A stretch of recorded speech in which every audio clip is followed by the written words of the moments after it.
I'm Curtis Anderson here for Shaw Sports. Once again, still backstage at Sask Place talking to the superstars of the WWE.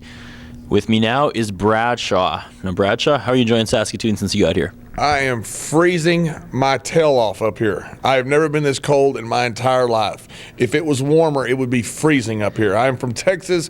We don't have weather like this. I've had to drink about 3 cases of Labatt's Blue to be here since I've been here just to stay warm. This is a warm day. This is like our summer here in Saskatoon. This is not a warm day. You're wrong. It may be warm to you. It is not warm to the rest of the world. It is freezing to me. Last week this time it was minus 50 with a wind chill. Are you happy you weren't down last weekend? Brother, it's like saying, do you want to freeze or do you want to be frozen? It doesn't matter. Cold is cold. All right, let's move on. Let's talk a little bit about your career. How did you get started in the wrestling industry? I was playing football. I played with the LA Raiders 1 year. I played in the World Football League a couple years. I blew out a knee and could no longer play football. It wouldn't pass me on the physical. So I wanted to get into wrestling while I was still young enough to hopefully have some success at it. I grew up a wrestling fan, so it wasn't like a last-second option for me. I always wanted to wrestle. I just thought I'd play football long enough that I wouldn't have the opportunity to. So things worked out well for me. I'm glad that I'm in wrestling now as compared to having played football. If I'd played football, many years, I'd be retired now. But I'm enjoying it. Now, how did you actually get a start in the WWE? I remember you started as kind of had a Texan gimmick. You had a bell you'd hit people with. How was that back then? Me, a Texan gimmick? That's a stretch. I was wrestling in Europe. I'd wrestled all over the world, wrestled in Japan a bunch, Mexico, Texas. I was wrestling in Europe. Bruce Pritchard, one of our vice presidents, called me over there and said, hey, you want to stop through on the way home? I've been over there about 7 months, and we'll have a tryout match. We wrestled Savio Vega, and they liked it okay and gave me a job. So it was just a natural progression. I'd gone through kind of the minor leagues that time, even though they weren't considered minor leagues. They weren't near as big as WWF at the time. And finally got a chance to be here. I've been here ever since. It's about 1995. Then you kind of went through another dramatic change. A few years later, they teamed you up with Farouk, and you guys became the Acolytes. Now, how did that evolve? That was a very natural progression. Farouk and I were great friends. We had ridden together for years. We both had a similar background, though maybe different environments we grew up in. We both played football, both got into wrestling kind of the same way. Both had similar tastes. We both liked to drink excessively and like pretty women. So it was a natural fit. And so when they asked us if we'd like to be a tag team, it was a no-brainer for us, and it was the best thing I ever did by far. Hopefully, Farouk feels the same way, but by far it was the best thing I ever did. If I had my career ends right now, which hopefully it won't, I hope it go a while longer. I'll be perfectly satisfied just being a member of the APA and being Ron Simmons' partner.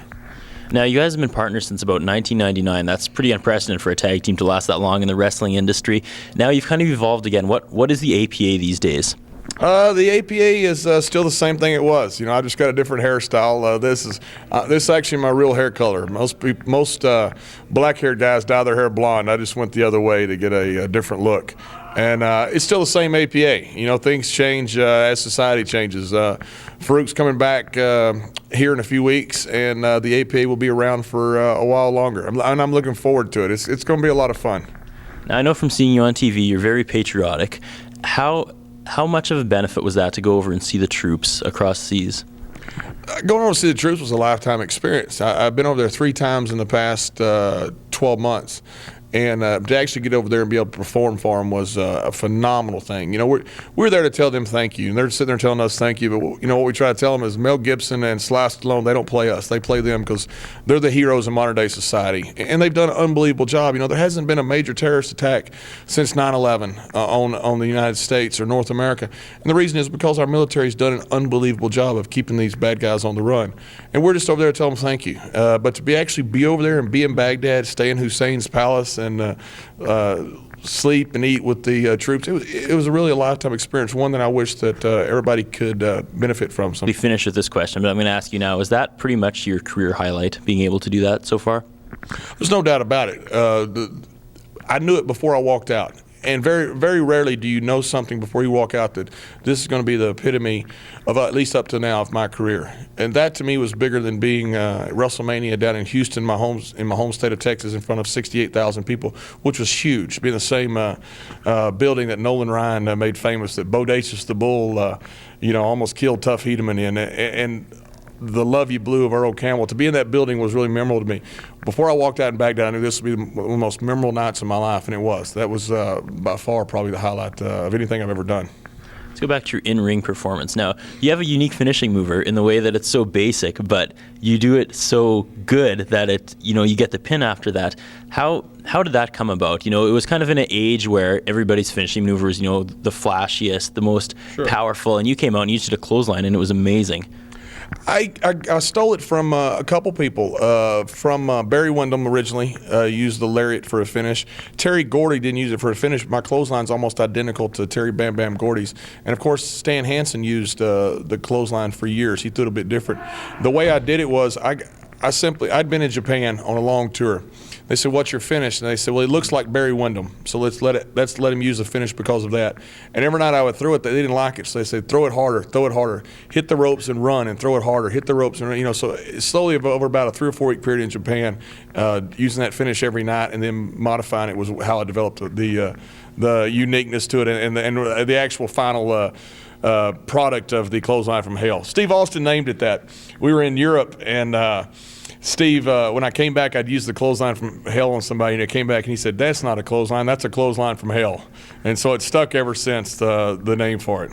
You've had an amazing career so far. What's the best match you've ever been in? Best match I've ever been in, I remember probably one of the most memorable was we were wrestling New Age Outlaws. I believe it was in Madison Square Garden. And we were building up to the Royal Rumble, and I don't remember what year it was, but the top rope broke right when we first started wrestling, and the whole ring looked like it was collapsing because the top rope was gone. Billy Gunn got his head busted wide open and was just bleeding everywhere. It was live TV, so there's no power of edit or anything. It looked like total carnage. The visual effect of it, and with Billy sitting there bleeding and all that stuff, we were hitting him with the stairs, with the turnbuckle, which was no longer part of the ring. The whole visual of it was tremendous. That was probably the most memorable evening of our life. That was really a fun match to be in. Now, you're still a tag team wrestler. To finish your career, not that I'm saying it's going to come to an end anytime soon, but did you want one more good run as a singles wrestler, or would you be happy finishing it off with Farouk? Farouk's going to probably end up retiring sometime, before me. And so, hell yeah, I'd love to. That's the one thing I haven't done in the WWE is had success as a singles wrestler. And so that's the one thing I want to do. We did as much as you could do as a tag team.